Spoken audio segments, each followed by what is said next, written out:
हम लोग देखेंगे बसंत का 15वां यानी कि अंतिम चैप्टर, आश्रम का अनुमानित व्यय। आश्रम का अनुमानित व्यय ये गांधी जी से रिलेटेड है। क्या कह रहे हैं इसमें, पढ़ते हैं। गांधी जी साबरमती आश्रम में अपना वो सब कुछ करते थे। हाँ, गांधी जी उस साबरमती आश्रम से अपना सब कुछ देखभाल करते थे।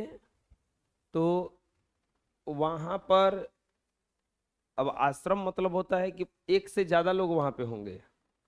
एक से ज़्यादा लोग होंगे तो उनका खाना पीना कैसे चलेगा, खर्चा कितना आएगा, ये सब कुछ तो चाहिए। ऐसा नहीं ना कि खाली बस आश्रम खोल लिए, फर्नीचर का खर्च, रख रखाव, सब कुछ कंट्रोल करना रहता है। आरंभ में आश्रम में 40 लोग होंगे। बोल रहे हैं कि शुरू शुरू में ये जो आश्रम खुला उसमें 40 लोग थे। कुछ समय में इनकी संख्या 50 हो जाने की संभावना है और उनको अनुमान है कि ये संख्या धीरे धीरे बढ़ेगा, ज्यादा होगा। हर महीने औसतन 10 अतिथियों के आने की संभावना है।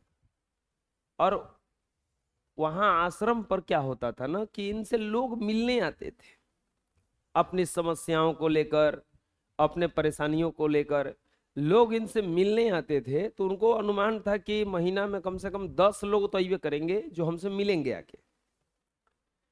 इस इनमें 3 या 5 सौ परिवार होंगे। इनके लिए स्थान की व्यवस्था ऐसी चाहिए कि परिवार लोग अलग अलग रह सके और शेष एक साथ। दूसरा चीज सोच रहे हैं ये कि कुछ लोग आएंगे तो ऐसा नहीं कि सब कोई अकेले आएगा। हो सकता है कुछ अपना फैमिली को लेके आ जाए, तो उनको रखने के लिए हमको फिर से ढंग से जगह देना पड़ेगा। मतलब बहुत दूर तक सोच रहे हैं कि गांधी जी आश्रम खोले हैं जहां से सब कुछ करना है। जब दक्षिण अफ्रीका से 1914 में इनको लात मारा गया तो 1915 में वापस आए थे। लात काहे मारा गया था, काहे लतखोर थे? नहीं, हुआ क्या था कि साउथ अफ्रीका में ये वकील थे, पैसा कमाते थे बढ़िया अच्छा खासा, लेकिन ये इंडियन थे। वहां पे अंग्रेज लोग इंडियन को काला कहता था, यो ब्लैक पीपल।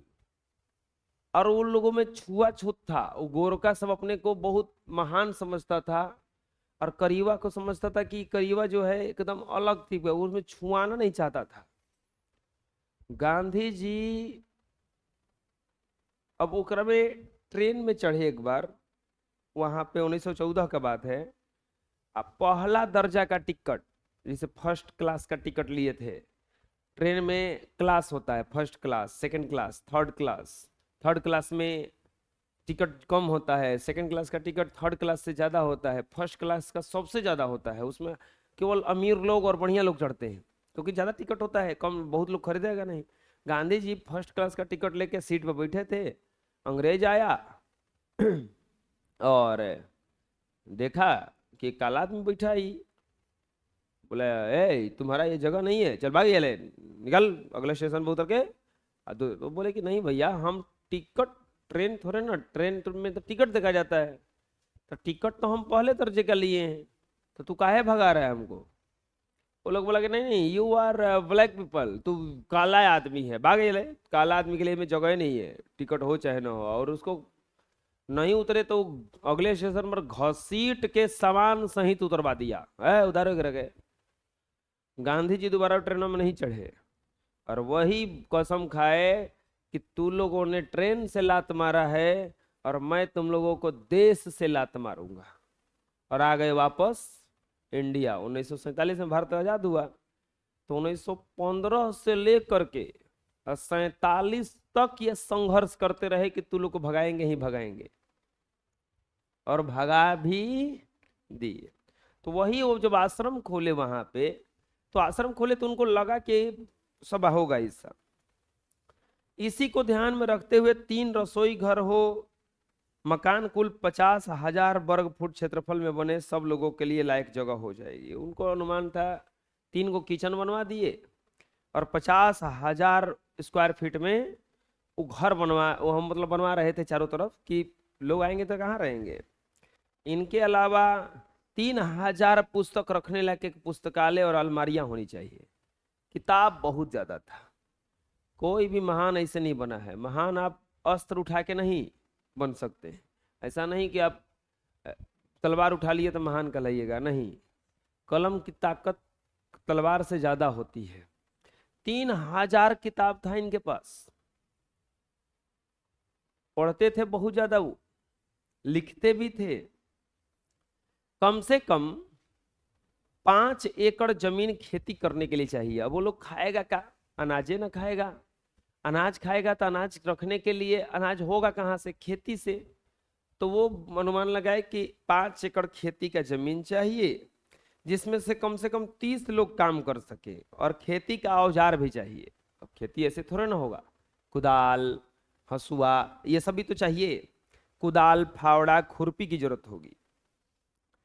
बढ़ई गिरी के निम्नलिखित औजार भी होने चाहिए। बढ़ई भी तो होंगे। अब घर में भुइयां थोड़े ना कोई सोएगा। पलंग चौकी लगाना पड़ेगा, कुर्सी टेबल लगाना पड़ेगा, यानी कि फर्नीचर का सामान चाहिए। फर्नीचर का बहुत ज्यादा जरूरत पड़ता है। तो वो सोच रहे हैं कि बढ़ई के औजार भी होने चाहिए। तो वो क्या किए कि बोले कि 5 गो बड़ा बड़ा हथौड़ा, 3 गो बसूली, वो तो लोग नहीं समझोगे, वो किसका बढ़ई जो होंगे उन जानते होंगे सब। 5 छोटी छोटी हथौड़ियां, 1-2 एरन, 3 बम, 10 छोटी छोटी छेनियां, 4 रंदे, 1 सालनी, 4 केतिया, 4 छोटी छोटी बेधनियां, 4 यारियां, 5 छोटी छोटी सड़ासियां, 20 रतल कीलें, छोटी और बड़ी, 1 मोंगरा, लकड़ी का हथौड़ा, मोची के औजार। मतलब अनुमान लिया गया है कि ये चीज हमको चाहिए। क्या क्या चाहिए कि क्या क्या चाहिए यहां पर? वो बढ़ई गिरी का सब सामान रखते थे। बढ़ई का जितना भी सामान था वो टोटल जुटा के रखते थे। मेरे अनुमान से इन सब पर कुल 5,000 रुपया खर्च आएगा। उनको लगा कि ये सब खरीदने में हमको टोटल 5 रुपया लग जाएगा बढ़ई का। अब आप लोग कहोगे कि 5 रुपए का तो कुरकुरा आता है। अरे ये बात हम कर रहे हैं आज से 120 साल पहले का, सॉरी 110 साल पहले का। 1-2 साल नहीं, 110 ईयर्स बिफोर। 1915 का बात कर रहे हैं। और चल क्या रहा है 2025। उस समय इतना महंगाई नहीं था, इतना कमाई भी नहीं था। आजकल क्या हुआ है? कमाई भी बढ़ा है, महंगाई भी बढ़ा है।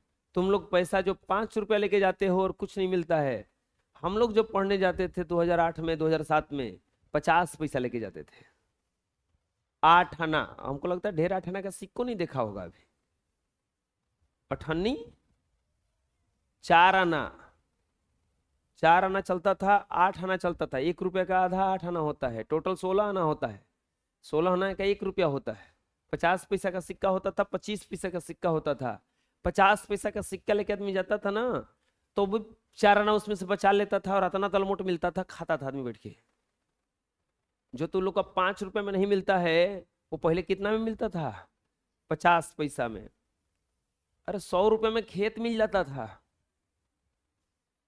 तो मत कहो, 100 रुपए कमाने में साल भर लगता था। बुझा रहा ना? 1 रुपए का जलेबी आ जाता था ना, तो वो कुल घर के आदमी खा लेंगे। तो 1 रुपया बड़ी महंगा था, वो कमाता ही नहीं था आदमी उतना।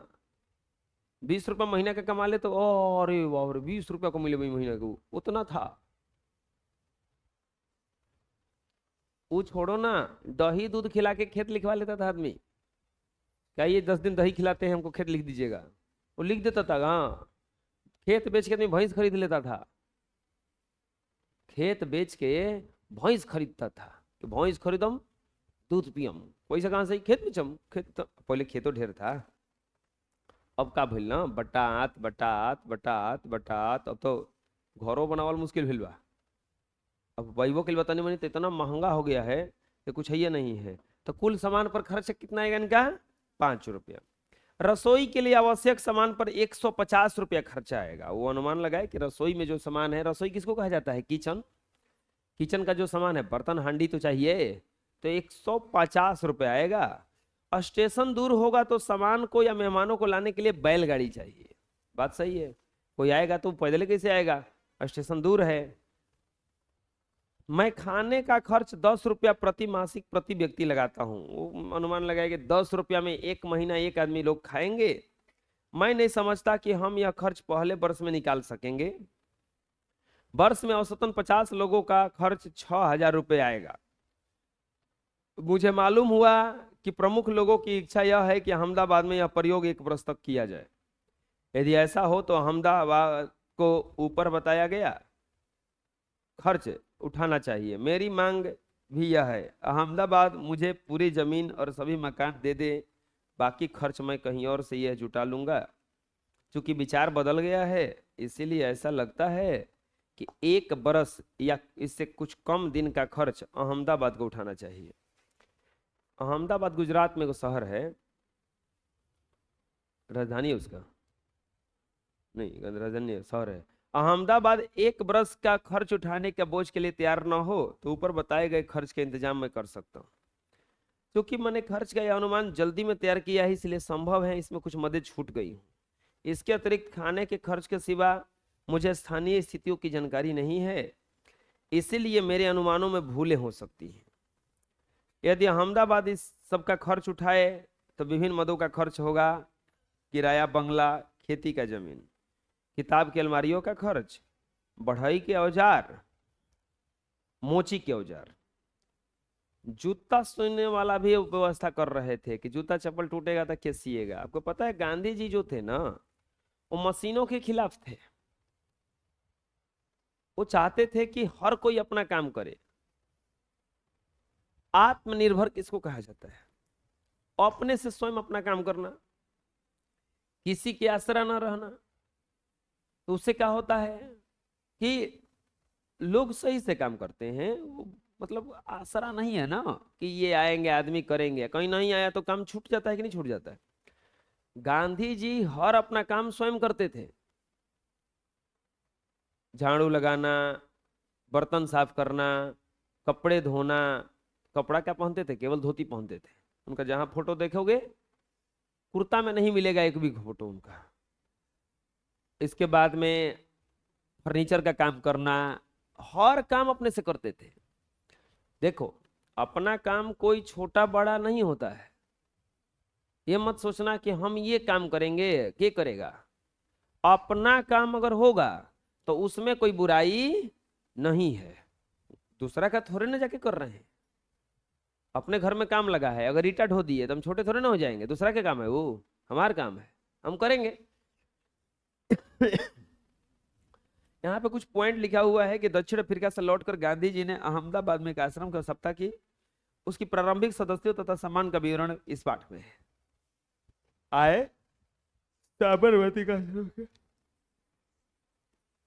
अहमदाबाद में स्थापित आश्रम का संविधान स्वयं गांधी जी ने तैयार किया था। इस संविधान के मसवीदे से पता चलता है कि वो भारतीय जीवन का निर्माण किस प्रकार करना चाहते थे।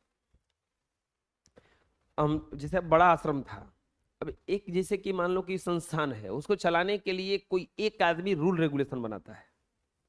अब मान लो ये कोचिंग है, इसको चलाने के लिए रूल रेगुलेशन सारा क्या बनाया है?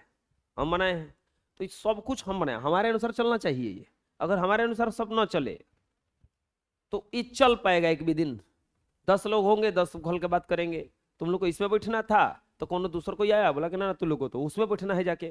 तो पता चला कि इन्होंने सब हो गया है, पढ़ाइयों नहीं पर कूद रहा है इन्होंने सब। तो गांधी जी उस आश्रम का संविधान क्या किए थे? स्वयं बनाए थे कि यहाँ क्या क्या होगा, कैसे होगा, ये सब के तय करेगा? हम तय करेंगे, यानी कि गांधी जी। घरेलू सामान देखो क्या क्या उनका था, जैसे कि 4 पतीले 40 आदमियों के खाने योग्य, 2 छोटी पतीलियां 10 आदमी योग्य, 3 पानी भरने के पतीले तांबे के कल से, 4 मिट्टी के घड़े, 4 तिपाइयाँ, 1 कढ़ाई, 10 रतल खाना पकाने योग्य, 3 कलछियाँ, 2 आटा गूंथने की परात। आटा गूंथने का कठौत होता है ना, नहीं देखे हो परात को?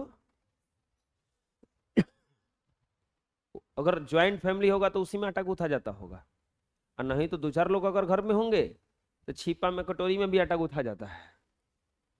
अब तो आटा गूंथने वाला भी मशीन आ गया है। कोई देखा है मशीन?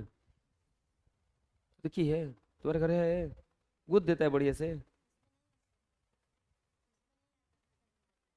गूंथ देता था, हम नहीं देखे अभी।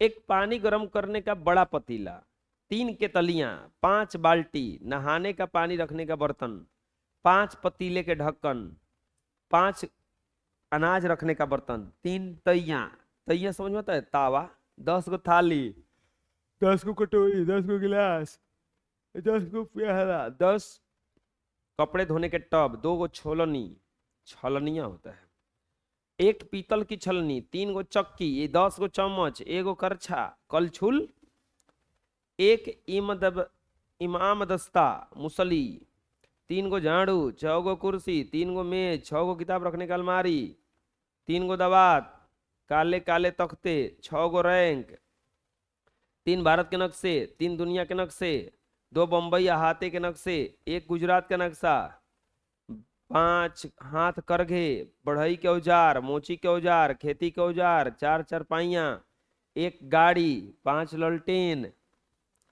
3 कमोड, 10 गो गद्दा, 3 चैम्बर पॉट, 4 सड़क बत्तियां, ये सब था। चौके का सामान, 1 बैलगाड़ी या घोड़ा गाड़ी, 1 बरस की खाने का खर्च कुल 6 रुपया। मेरा ख्याल है कि हमें लुहार और राजमिस्त्री के औजारों की भी जरूरत होगी। अब यहां से जब चले दूसरे बहुत से अरे औजार चाहिए, किंतु इसके हिसाब से मैंने उनका खर्च और शिक्षण संबंधी खर्च में शामिल नहीं किया है।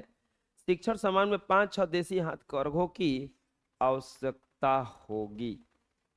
वो बोले कि राजमिस्त्री का भी हमको काम करना है। अरे गांधी जी इकलौते इसे थे, ऑल इन वन थे। ऑल इन वन समझ में आता है? सब कुछ वही थे। क्या नहीं करते थे? खाना भी बनाते थे, कुर्सी भी बनाते थे, घर भी बना लेते थे। ऐसा ही होना चाहिए। अगर आप अभी बहुत लोग लड़का को देखे हैं हम, बड़ा बड़ा है, उसको तार जोड़ने नहीं आता है।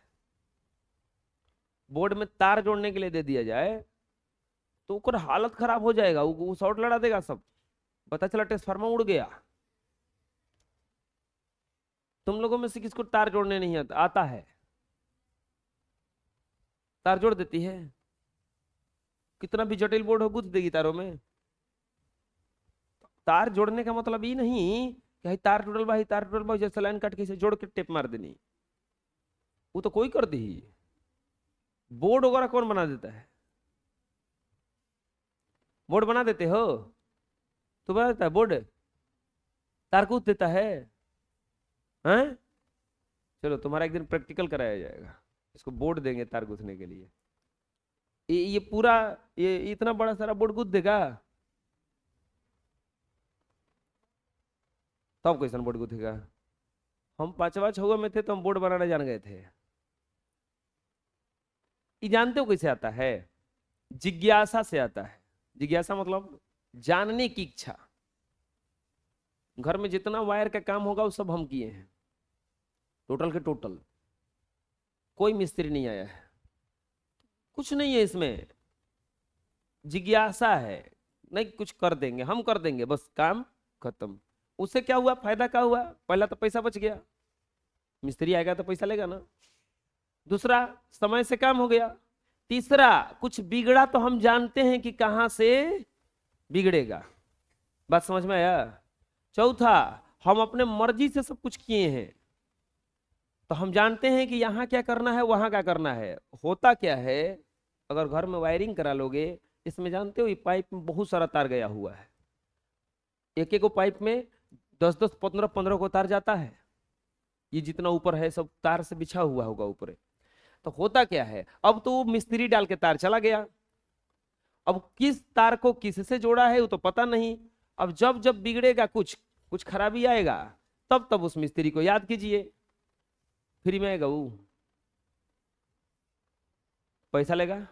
दूसरा चीज, अब मान लो कि आज पढ़ाना है, शाम तक कुछ हो गया तो राती क्या आएगा वो, सुबह कैसे काम चलेगा। अपने से आदमी किया है तो जानता है, रात में तो कसम बनाइए देता है कि हम कोनो ना कोनो उपाय लगा के बना देंगे। तो इससे फायदा होता है कि आपको अनुमानित खर्च से ज्यादा बचता है, बहुत बचत होता है उसमें। तो ये जिज्ञासा होता है जानने का। बाकी दिमाग का खेल है थोड़ा सा। तार वगैरह में कुछ होता नहीं है बबुआ, इसमें लेके चला जाता है इसको, 2 गो तार को बस खींच के लेके चला जाता है। अब ये बस ध्यान रखा जाता है कि ये दोनों आपस में ना मिले, इसको कितना भी दूर खींच के लेके जा सकते हो। पोल पर से 2 गो तार आता है ना, उहे तार को बस समझ लो कि नदी है, कुछ पास करना है तो यहाँ से मान लो कि एक लाइट जलाना है तो यहाँ से काट के लाइट जला दिए, फिर आगे बढ़ाओ इसको। अब यहाँ से को पंखा चलाना है, यहाँ से काट के पंखा चला दिए। ई दोनों को नहीं मिलाना है कबो, ई नहीं कि कबो ले जाके लास्ट में ऐसे 2 गो तार लास्ट में दोनों को ईंट के टेप मार दिए, तब ब्लास्ट होगा, ट्रांसफार्मर उड़ेगा, बिजली ऑफिस में पूरा मशीन उड़ जाएगा, पूरा भारत का लाइट कट जाएगा। खैर ऐसा होने वाला नहीं है अब, क्योंकि अब तो घर घर में एमसीबी वगैरह लगा रहता है।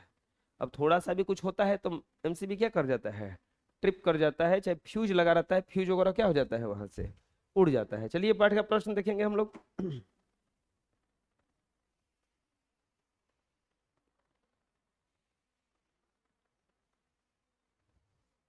आश्रम का अनुमानित व्यय, लेखक हैं इसके मोहनदास करमचंद गांधी।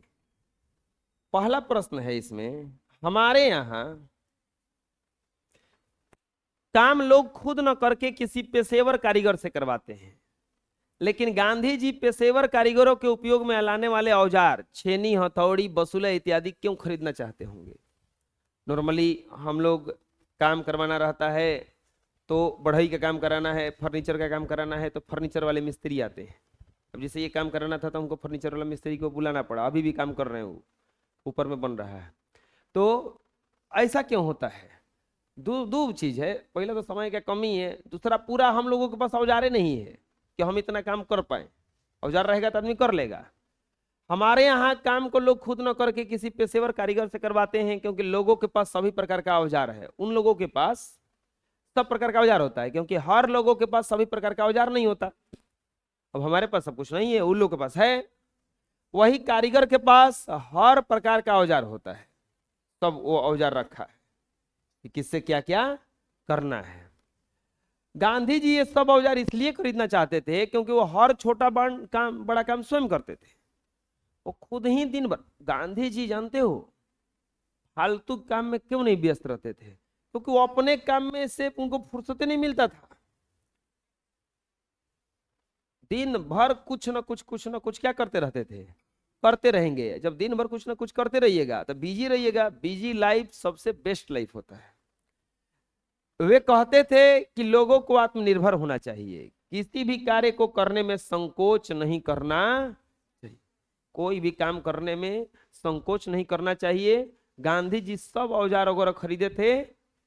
इसीलिए गांधी जी अखिल भारतीय कांग्रेस सहित कई संस्थाओं का आंदोलनों का नेतृत्व किया।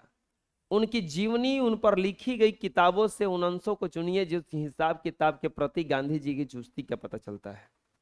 गांधी जी का एक और आदत था, हिसाब किताब रखना। हिसाब किताब का मतलब क्या होता है, आप क्या खर्च कर रहे हो, कहाँ खर्च हो रहा है, क्यों हो रहा है, ये सब क्लियर होना चाहिए। आज आप लोग पढ़ रहे हो, कुछ दिनों के बाद 10 साल के बाद कमाना शुरू करोगे। कमाना शुरू करोगे तो पैसा जो आएगा उसको कहाँ खर्च करेंगे, कहाँ रखेंगे, कहाँ कहाँ खर्च करेंगे, ये सब हिसाब किताब रखना क्या है, जरूरी है। तुम ढेर लोगों से पूछना, चाहे पापा से पूछना खाली जाके घरे कि पापा आप कितना खर्चा करते हैं, इसका कभी हिसाब मिलाए हैं, नहीं बताएंगे। वो किए ही नहीं है, जा रहा है, बस जा रहा है, नहीं बता पाएंगे। वो बोले ये कौन सी काम है, टोटल। अब तो देखो मोबाइल में एप्लीकेशन आ गया है, आपको डायरी पर नहीं लिखना है, मोबाइल में एप्लीकेशन आ गया है, मोबाइल में ही ऐड कर दीजिए, ऐड करते रहिए। साल भर में तो कम से कम देखेंगे ना कि हमारा खर्चा कितना हुआ। गांधी जी हर काम का लेखा जोखा रखते थे। हम टोटल खर्चा लिखते हैं अपना, कहाँ कहाँ खर्चा हो रहा है, पूरा साल भर में मिलाते हैं अपना, कहाँ हुआ ये, कितना खर्चा कर दिए यह साल। तो ये जरूरी है।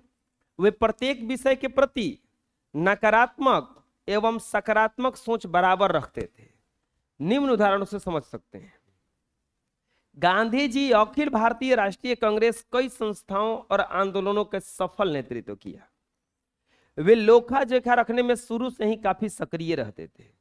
इंग्लैंड में पढ़ाई के दौरान वे एक एक पैसा का हिसाब रखते थे, टोटल पैसा का हिसाब हमेशा रखते थे कि कहां कहां खर्च हो रहा है। पैसों का हिसाब रखना बहुत जरूरी होता है। आपको कई बार लगता होगा कि आप कई छोटे मोटे काम जैसे घर की पुताई, दूध दूहना, खाट बुनना करना चाहे तो कर सकते हैं। ऐसे कामों की सूची बनाइए जिसे आप चाह कर भी सीख नहीं पाते। उसके कारण क्या रहे होंगे, उन कामों की सूची भी बनाइए जिन्हें आप सीख कर ही छोड़ेंगे। बहुत सारा काम आप लोग भी कर सकते हैं। जैसे दिवाली आता है, आप लोग दिवाली में घर बना लेते हो कि नहीं बना लेते हो? एक खांची माटी लाते हो, ईंटा लेते हो, लेवर लेवर के ओकरा के बढ़िया से पेंट पोचारा करके ओकरा पर रंगीन कागज साट के दीप जलाओ, दीप जलाओ, आज दिवाली है गा लेते हो। दिवाली आ जाता है, 10 को मोमबत्ती जला देते हो और 2-4 को मिठाई खा लेते हो गया दिवाली। काहे कपार पर हाथ रख के बैठी है, खर्चा जोड़ रही है का कि ट्यूशन में कितना दे देनी ना ना, कुछ खाने के लिए लाई है, अब ना लाती है।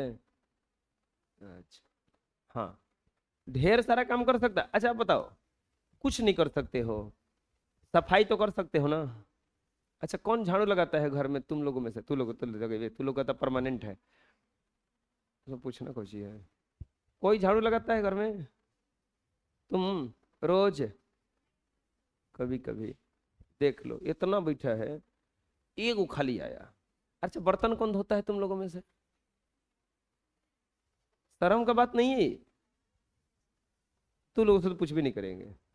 का पता आज धो के आई होगी सब। सुबह सुबह उठ कर बर्तन धो के जाइए रे। बर्तनों नहीं धोया आज तक है, कर रहा इसे कुछ गलत है। पोछा लगाया, पोछा झाड़ू लगे हुए, पोछा लगाओ तो नहीं। हम अपना कपड़ा कौन धोता है? हाई सब अपन कपड़ों नहीं धोता है, मम्मी धोती है सब ना। नहीं धोना चाहिए, अपना कपड़ा स्वयं धोवो, कम से कम उतना कमवाना करोगे। तू ना धोता है रे, फेंक देने बहन उठा कर धो भाई ना। कहता अपने से नहाता भी नहीं होगा, अपने से नहीं नहाता है ना, वो भी मार मार के नहाना पड़ता होगा। नहो नहो 3 दिन बोल नहीं ला तुरा। अपना काम स्वयं करो, ठीक है। कुछ काम तो कर ही सकते हैं ना, बर्तन धोने में क्या दिक्कत है? ये कहाँ लिखल है कि लड़कियां खाली बर्तन धोएगी? अच्छा खाली लड़की बर्तन धोएगी, और तुम्हारा नौकरी लग गया कहीं गए होटल होटल में, रेस्टोरेंट में, दिन रात बर्तन धोएगा बैठ के ऊंचा। आदमी खाना बनाते हैं कि नहीं बनाते हैं? बढ़िया बढ़िया रेस्टोरेंट में औरत नहीं मिलेगी खाना बनाते हुए, तो सब क्या बनाता है? आदमी बनाता है। कहीं घर में फंक्शन हो, शादी ब्याह हो, तो ओकरा में औरत को बुलाया जाता है खाना बनाने के लिए, आदमी बनाते हैं और बर्तन धोता है सब। घरे धोने में क्या दिक्कत है? मम्मी का हेल्प करने में क्या दिक्कत है? शर्म कैसन? हमारे जीवन में बहुत सारे ऐसे कार्य होते हैं जिसे चाह कर भी सीख नहीं पाते। जैसे घर की पुताई करना, घर की पुताई सफेदी वाला करता है, दूध वाला दूध दो देता है, खाट बुनने वाला खाट बुनता है। खाट बिनने पहले खटिया आता था, रस्सी से बीना जाता था उसको, अब तो दिखता ही नहीं है। गांव देहात में होगा तनी मनी वो, कितना उसको बिनने नहीं आएगा, हम कैसनो खाट बिन देंगे। हम सीखे हैं, दादाजी हमको सिखाए थे। कुछ ऐसे ही निम्न कार्य है जो मैं चाह कर भी सीख नहीं पाता, जैसे खेती बाड़ी करना, कॉपी करना, मेज कुर्सी बनाना, कपड़े रंगना, चप्पल जूते में टांका लगाना, घर के टूट फूट की मरम्मत करना, ये सब चाह कर भी सीख नहीं पाता है आदमी। बहुत कम सीख सकता है, लेकिन नहीं सीखता है। अगला सवाल है, इस अनुमानित बजट को गहराई से पढ़ने के बाद आश्रम के उद्देश्य और कार्य प्रणाली के बारे में क्या क्या अनुमान लगाया जा सकता है? अच्छा, गांधी जी आश्रम क्या कमाने के लिए खोले थे कि सहायता करने के लिए? वो सहायता करने के लिए खोले थे, कि लोगों का सहायता कर सके। कमाने के लिए नहीं था। टैक्स नहीं था क्या, एक दिन का खाने का 1800 रुपये लगेगा, जमा कीजिए, ऐसा कुछ नहीं था। वो किसी उद्देश्य से खोले थे कि एक सिस्टम को सही किया जाए।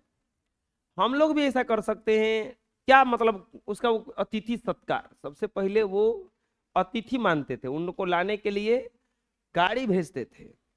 जरूरतमंद आवश्यकताओं की सुविधा प्राप्त करना, जो भी जरूरतमंद चीज है उसको देना, बेकार लोग जो हैं, जो गरीब लोग हैं, उनको खाना देना, लोगों को आत्मनिर्भर बनाना कि वो कमा सके, सीखने सिखाने की जिज्ञासा पैदा करना कि वो कुछ सीख सके। इसलिए आश्रम खोले थे कि लोग वहां से। गांधी जी के बारे में छोटी छोटी बहुत सारी कहानियां हैं। गांधी जी एक बार कुछ ढूंढ रहे थे, एक आदमी आया, बोला कि गांधी जी आपसे मिलने कोई आए हैं, चलिए देख लीजिए। गांधी जी बोले कि भी रुको, मैं कुछ ढूंढ रहा हूं, मुझे लिखना है। तो पता चला गांधी जी पेंसिल ढूंढ रहे थे। तो वो बोला कि लीजिए मेरा कलम या पेंसिल ले लीजिए, आप लिख लीजिए और चलिए। बोला कि नहीं, वो पेंसिल मुझे ढूंढना है। और वो ढूंढे, चुप रहा तू है कह, हम कहते तो तू लोग कल्लू बुल्लू करने लगता है जैसा। ठीक है, कुछ जानते हो तो बक बक मत किया करो बीच में, हम चालू करते हैं तो। Exercise 15, the end. अधूरा ज्ञान बड़ा खतरनाक होता है। पता नहीं आता है तो बताओ ना, कहीं जा हालत खराब हो जाएगा।